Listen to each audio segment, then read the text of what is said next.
Did you hear? By the way, we've got a pair of tickets to see Trans-Siberian Orchestra Sunday. Sunday. Scott Trade Center. And we'll give the pair of tickets to the 10th caller. And then we got one more pair to give away tomorrow.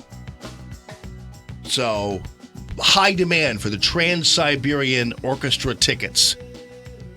Man, so much ground to cover today.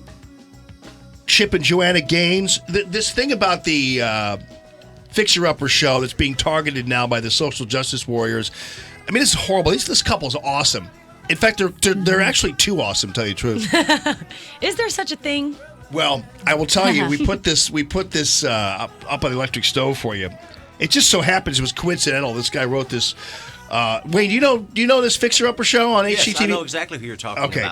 So anyway, this guy wrote a column that just coincided, just so happens it was coincidental to this attack on them by BuzzFeed and the rest of the guys.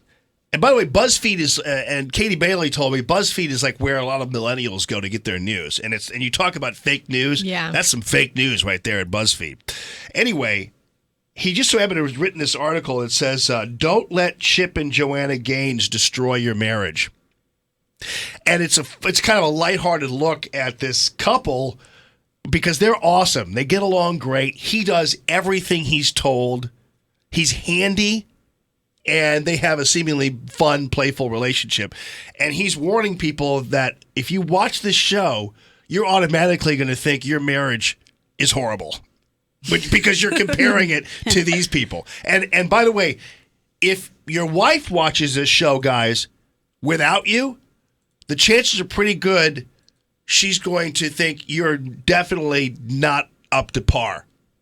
Because Chip is going to make it so. Chip or Chip. In the show. Yeah, he makes every guy look like crap, tell you the truth. But I love watching the show because of their dynamic, because of their chemistry. Yeah. They're happy. Yes. Yeah, so I admire the chemistry, and I'm just teasing about that other thing. Yeah, but still, it's a funny article that we'll put up on the stove for you. But these guys are being, just savaged. But I think BuzzFeed kind of stepped into it. Uh-huh. They really did. I mean, there's even people that are like a lot of people in the LGBTQ community are like, you know what? Leave these guys alone. Exactly. Stop it. Just leave them alone. You're way off base here. They're nice people. Well, that's another example of where even some liberal people have an intolerance level for some of these jerk left-wing dimwits. One example of that is Anderson Cooper, where he was sitting there at number 2 here. And Elizabeth Warren is trying to say something about Steve Bannon. And finally, Anderson Cooper's like, oh, come on, what are you talking about? The American people didn't give Democrats... It's cut number 2. Cut number 2, please. I'm on 2. Yeah.